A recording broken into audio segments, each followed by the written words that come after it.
আমরা বাংলাদেশে আন্দোলনরত সমস্ত শিক্ষার্থী এবং সাধারণ জনগণ এই আন্দোলনটা করছে সাধারণ শিক্ষার্থীরা, কোটা বিরোধী আন্দোলন। কিন্তু আন্দোলনটা হচ্ছে জনগণের আন্দোলন, জনতার আন্দোলন। কারণ বাংলাদেশের আপামর জনসাধারণ, মুক্তিকামী জনতা এই বৈষম্যের বিরুদ্ধে শিক্ষার্থীদের এই আন্দোলন সমর্থন করে। আন্দোলনটা এক্সিকিউট শিক্ষার্থীরা করলেও আন্দোলনটা হচ্ছে জনগণের আন্দোলন। এই জন্য আমরা জনগণের প্রতি কিছু জরুরি আহ্বান জানাতে চাই। বিভ্রান্ত হবেন না। সরকার নতুন কৌশলে শিক্ষার্থীদের দৃষ্টি ভিন্ন দিকে প্রবাহিত করার এবং শিক্ষার্থীদেরকে হতাশ করার একটা কৌশল নিয়েছে। নতুন পদ্ধতিতে কিছু একটা করতে চাচ্ছে। একটা বিষয় কিন্তু আপনারা দেখতে পাচ্ছেন, যেটা আমি শুরু থেকেই বলে আসছি, যে আগের মতো হেলমেট বাহিনী, দ্যাট মিনস ছাত্রলীগ, যুবলীগ, তারা শিক্ষার্থীদের উপর হামলা করবে না কিংবা সেটা করতে পারবে না। বরং ছাত্রলীগ কোটা বিরোধী আন্দোলনকারীদের সাথে বৈঠক করার বা কথা বলার চেষ্টা করছে। এটা কিন্তু একটা গুরুত্বপূর্ণ বিষয়। এবং পুলিশকে সরকার বলে দিয়েছে জোর বল প্রয়োগ করা যাবে না, শিক্ষার্থীদেরকে পেটানো যাবে না, এবং সেটাই কিন্তু হচ্ছে। কিন্তু সরকার আবার কোটাও চায়, আর এই কোটা ফিরিয়ে আনা এটা তো সরকারের দুর্বিসন্ধি। আদালতের ঘাড়ে বন্দুক রেখে সরকার এই কাজ করেছে। এখন শিক্ষার্থীদেরকে কীভাবে বিভ্রান্ত করবে? হেলমেট বাহিনীর মাধ্যমে পেটাতেও পারবে না এবং পুলিশকেও পেটাতে নিষেধ করেছে। বিভ্রান্ত করার তো কিছু কৌশল লাগে। দুইটা কৌশল নিয়েছে। এক, প্রধানমন্ত্রী একটা বক্তব্য দিয়ে দিয়েছেন যে কোনো যৌক্তিকতা নাই কোটা বিরোধী আন্দোলনের। এতে কিন্তু অনেকে হতাশ হতে পারেন যে প্রধানমন্ত্রী যেহেতু বলেছে, অতএব বাচ্চারা ঘরে ফিরে যাও, আন্দোলন করে লাভ নেই। এই প্রধানমন্ত্রীকে পৃথিবীর কেউ কিছু করতে পারে না, তিনি যেটা বলেছেন সেটাই। একদিকে আদালত, আবার প্রধানমন্ত্রীও বলেছে।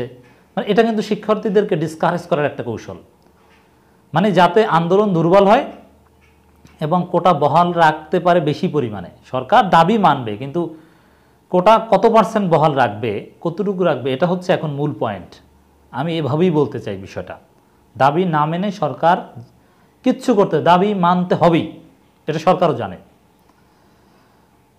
তো প্রধানমন্ত্রীর বক্তব্যের মাধ্যমে ডিসকারেজ, এটা একটা। আর একটা নতুন পদ্ধতি আছে, সেটা হচ্ছে শিক্ষার্থীদেরকে হতাশ করে দেয়া। এইসব আন্দোলন কোটা বাদ দিয়েও বা লাভ কী? তার চেয়ে আইএলটিএস করি, বিদেশ যাই, ব্যবসা বাণিজ্য শুরু করি, গ্রামে যে হাঁস মুরগি পালন করি, এরকম একটা পারসেপশন তৈরি করার দেওয়ার একটা গভীর ষড়যন্ত্র শুরু করেছে কিছু শাহবাগী সাংবাদিকদের মাধ্যমে। আপনারা জানেন বাংলাদেশে গত একদিন যাবৎ প্রশ্ন ফাঁস নিয়ে তোলপাড়। প্রশ্ন ফাঁসের ঘটনা এখন ট্রেন্ডিংয়ে আছে। কোটা বিরোধী আন্দোলনকারীদের মধ্যে এখন প্রশ্ন ফাঁস এখন ট্রেন্ডিংয়ে। যে বিসিএসের প্রশ্ন ফাঁস হয়েছে, ক্যাডার, নন ক্যাডার, রেলওয়ের, এগুলো নিয়ে কিন্তু তোলপাড়। চ্যানেল 24-এর একটা রিপোর্টের মধ্য দিয়ে মোটামুটি তোলপাড় তৈরি করে দেওয়া সম্ভব হয়েছে। এখন এই যে রিপোর্ট, 46তম বিসিএসে ফাঁস হওয়া প্রশ্নে 14 জন উত্তীর্ণ হয়েছে নাকি, এবং আর একটা রিপোর্ট আপনারা শুনেছেন 2 কোটি টাকায় পিএসসির রেলওয়ে নিয়োগ পরীক্ষার প্রশ্ন ফাঁস। এই রিপোর্ট নিয়ে কিন্তু তোলপাড়। এখন সবাই বলছে, শিক্ষার্থীরাই, যে কি লাভ, যে আশায় আমরা আন্দোলন করছি যে পিএসসি স্বচ্ছ নিয়োগ প্রক্রিয়া স্বচ্ছ, এবং আমি কিন্তু বারবার বলে আসছি দর্শক, যে বিসিএস নিয়োগ পরীক্ষা স্বচ্ছ, মেধাবীদের চাকরি হয় যোগ্যতার ভিত্তিতে, এখানে 2 নম্বরই করার সুযোগ নেই। একসময় ছিল, এটা কিন্তু আমি জোর গলায় বারবার বলে আসছি। কিন্তু এখন শিক্ষার্থীরা যদি এই বিশ্বাস করে, এটা যদি তাদের মনের মধ্যে ঢুকে যায় যে প্রশ্ন ফাঁস হয়, অতএব পদ হচ্ছে 500 সামথিং, আর প্রশ্ন কিনে নেয় 700 সামথিং, মানে প্রশ্ন কিনেও 200-র উপর লোকজন আর চাকরি হয় না। অতএব এইসব আন্দোলন করে কী লাভ? কোটা না থাকলেও তো লাভ নেই, কারণ চাকরি হবে না। প্রশ্ন ফাঁস যারা কিনে নিতে পারে টাকা দিয়ে, তাদের চাকরি হবে। এরকম একটা হতাশা আন্দোলনকারীদের মধ্যে ঢুকিয়ে দেওয়ার একটা ষড়যন্ত্র হচ্ছে এই রিপোর্ট। এই রিপোর্ট যিনি করেছেন এই প্রশ্ন ফাঁসের, চ্যানেল 24-এর যে সাংবাদিক, তাকে আমি ব্যক্তিগতভাবে ভালোভাবে চিনি, তাকে কাছ থেকে দেখেছি। ঢাকা বিশ্ববিদ্যালয়ের সাবেক শিক্ষার্থী, ছাত্রলীগের সাথে গভীর সম্পর্ক রাখতেন, ছাত্রলীগের সাথেই প্রকাশ্যে চলতেন, এবং ছাত্রদল, শিবির, এদেরকে তিনি 2 চোখেও দেখতে পারতেন না, এবং তিনি একজন পিওর শাহবাগী। আর শাহবাগী আওয়ামী ভাবধারার সাংবাদিক, সে জাতির বৃহত্তর স্বার্থে, শিক্ষার্থীদের স্বার্থে কাজ করবে, এটা কি আপনারা কিছুতেই মনে করেন? এর মানে ওই শাহবাগী সাংবাদিক, অতএব এই শাহবাগী সাংবাদিক তিনি সরকারের এজেন্ডা বাস্তবায়নের জন্য কাজ করতে পারেন, এটা একেবারেই স্বাভাবিক। কারণ টাইমিংটা খেয়াল করেন, প্রশ্ন ফাঁসের তদন্ত অনেক দিন যাবত তারা করে আসছে, কিন্তু রিপোর্টটা এমন সময় পাবলিশ করলো যখন শিক্ষার্থীদের দৃষ্টি একটা এদিকে আসলো এবং একটা হতাশা তৈরি হলো। মানে আমি যেটা মনে করছি, এই প্রশ্ন ফাঁসের ঘটনা সত্য হলেও এই ঘটনা এই সময় সামনে আনাটা সরকারকে সুবিধা দেয় এবং শিক্ষার্থীদের কোটা বাতিল চেয়ে আন্দোলনকে দুর্বল করার একটা ষড়যন্ত্র। অতএব হতাশ হওয়া যাবে না। প্রশ্ন ফাঁস এটা বাংলাদেশে যুগ যুগ ধরে চলে আসছে, সামনে হয়তো বা থাকবে, কিন্তু প্রশ্ন ফাঁস থাকলেও যদি কোটা না থাকে, যেমন এই যে এত বছর যে বিসিএসগুলো হয়েছে, এখানে আপনি প্রশ্ন ফাঁস করে ধরলাম 14 জন ক্যাডার হয়েছে, ধরলাম ক্যাডারই হয়েছে, কিন্তু বাকি ক্যাডারগুলো কিন্তু মেধার ভিত্তিতে হয়েছে।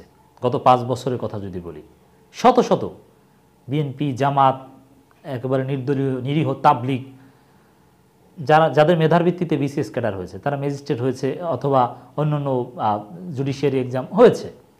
মানে আসলে মেধার ভিত্তিতে চাকরি হয় বা হবে। আর প্রশ্ন বেচাকিনা হলো এটা 2-4টা, অথবা তৃতীয় সারির কোনো চাকরিতে কিছু কিছু ক্ষেত্রে হয়তো একটু বড় হয়। তো এটাকে মানদণ্ড হিসেবে গ্রহণ করার কোনো প্রয়োজন নেই এবং এতে হতাশারও কিছু নেই। এখন এই বিষয়টা নিয়ে তোলপাড় তৈরি করা, এটা শিক্ষার্থীদেরকে ডিমোটিভেট করার একটা কৌশল, ষড়যন্ত্র। আমরা রিপোর্টে আশা করি এই রিপোর্টের মোটিভ বুঝাতে পেরেছি। এটা সরকারেরই একটা কৌশল। সরকার এই রিপোর্টটা এই সময় ওই শাহবাগী সাংবাদিকদের মাধ্যমে বা এই চ্যানেল 24 সরকার প্রভাবিত এবং সরকার ঘনিষ্ঠ একটা টেলিভিশন চ্যানেল, অতএব তাদের কোনো রিপোর্টের উপর আস্থা রাখা বা এগুলোর উপর অতিরিক্ত অ্যাটেনশন দেওয়ার কিছু নেই বলে মনে করি। বাংলাদেশ সরকারি কর্ম কমিশনের পিএসসি নেওয়া বিসিএস ক্যাডার এবং নন ক্যাডার নিয়োগ পরীক্ষার প্রশ্ন ফাঁস হওয়ার অভিযোগ উঠেছে। সবশেষ 46তম বিসিএসের প্রিলিমিনারি পরীক্ষার প্রশ্ন ফাঁস হয়েছিল। ফাঁস হওয়া প্রশ্নে পরীক্ষা দিয়ে 14 জন প্রিলিমিনারি পরীক্ষায় উত্তীর্ণ হয়েছেন। এই প্রার্থীরা এখন লিখিত পরীক্ষায় অংশগ্রহণ প্রস্তুতি নিচ্ছেন। গত 12 বছরে পিএসসি সহ নন ক্যাডার নিয়োগের অন্তত 30টি নিয়োগের পরীক্ষার প্রশ্ন ফাঁসের অভিযোগ উঠেছে সাংবিধানিক এই প্রতিষ্ঠানটির 12 কর্মকর্তা কর্মচারীর বিরুদ্ধে। গত রোববার 7 জুলাই বেসরকারি টেলিভিশন চ্যানেল 24-এর অনুসন্ধানী প্রতিবেদনের তথ্যে জানা গেছে। তো এখানে বলবো যে এগুলো চলমান, এগুলো বাংলাদেশে আগে থেকে আছে। থাকলেও এই প্রশ্ন ফাঁস যতটুকু তথ্য সামনে আসছে, তারপরও বলবো অতীতের যে কোনো সময়ের চাইতে নিয়োগ প্রক্রিয়া স্বচ্ছ এবং মেধার ভিত্তিতে নিয়োগ হয়। প্রশ্ন ফাঁসের এই ঘটনাটা সত্য হলেও, এবং আমি মনে করি এটা সত্য, কিন্তু এই সত্য ঘটনা দিয়েই এখন সরকার ফায়দা হাসিল করছে। সত্য ঘটনা এটা শিক্ষার্থীরা সহজে বিশ্বাস করবে, জনগণ বিশ্বাস করবে, এই কারণে এই ইস্যুটা সামনে ছাড়া হয়েছে, যাতে শিক্ষার্থীরা ডিমোটিভেট হয়। আরেকটা রিপোর্ট, 2 কোটি টাকায় পিএসসি রেলওয়ে নিয়োগ পরীক্ষার প্রশ্ন ফাঁস, এটা আরও বেশি আশ্চর্যের। এই সত্য ঘটনার মাধ্যমে শিক্ষার্থীদেরকে বিভ্রান্ত করার চেষ্টা করা হচ্ছে। আমরা শিক্ষার্থীদেরকে, সাধারণ জনগণকে জরুরি আহ্বান জানাই, প্রশ্ন ফাঁস এরকম যতই খবর আসুক না কেন, কোটা বাতিল চেয়ে আন্দোলন থেকে 1 বিন্দু পরিমাণ সরে যাওয়া যাবে না।